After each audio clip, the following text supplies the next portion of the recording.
Good morning అబ్బాయి. నిజంగా ఇది గుడ్ మార్నింగ్ బాబాయ్. ఇవాళ కాంట్రాక్టర్ మన స్థలంలో పని మొదలు పెడతానన్నాడు. మొదలెట్టాను సార్. ఓం ప్రథమంగా ఓ గోడ పగలగొట్టాను. అందులో ఈ లంకి బిందులు ఉన్నాయి సార్.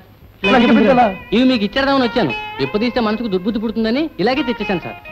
పోదులు పడాయి, లంకి బిందులు ఏం లేవు. వెళ్ళండి, ఇవి తీసుకెళ్ళండి. అయినా ఇవి మనం ఎలా అవుతాయి బాబాయ్? భూముల నుంచి ఏమి దొరికినా గవర్నమెంట్ కప్ప చెప్పాలి కదా. వీటిని కలెక్టర్ గారు ఆఫీస్ తెరచండి. చట్ట ప్రకారం భూమిలో దొరికితే గవర్నమెంటే సార్, కానీ ఇవి గోడలో దొరికి అని చేత ఓనర్కి చెందుతాయి సార్. కాసేపు భూమిలోనే దొరికాయి అనుకుని గవర్నమెంట్కి ఇచ్చేయండి ప్లీజ్. సారీ సార్, నా వృత్తి నా ప్రాణం. వృత్తిలో అబద్ధం ఆడను, అన్యాయం చేయను. అయితే ఓ చిన్న పని చేయండి. ఇవి మీకే దొరికాయి కదా. అవును, వీటిని మీరే తీసుకోండి. పని చేయండి. మళ్ళీ సారీ సార్, పరాయి సొమ్ము నాకు అగ్గితో సమానం. ఒక పైసా కూడా ముట్టుకోను. ఇది నిప్పు సార్, నిప్పు. ఒరే నీ నిప్పుకి నిప్పెట్ట. ఈ రోజుల్లో మాకు నువ్వెక్కడ దొరికావయ్యా మగడా?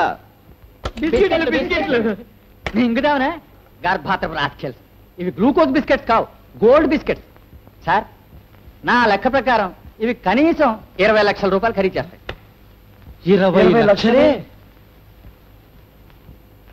వయ్యారమాని ఎవ్వరమేమి దానంతు చూడాలి నేను.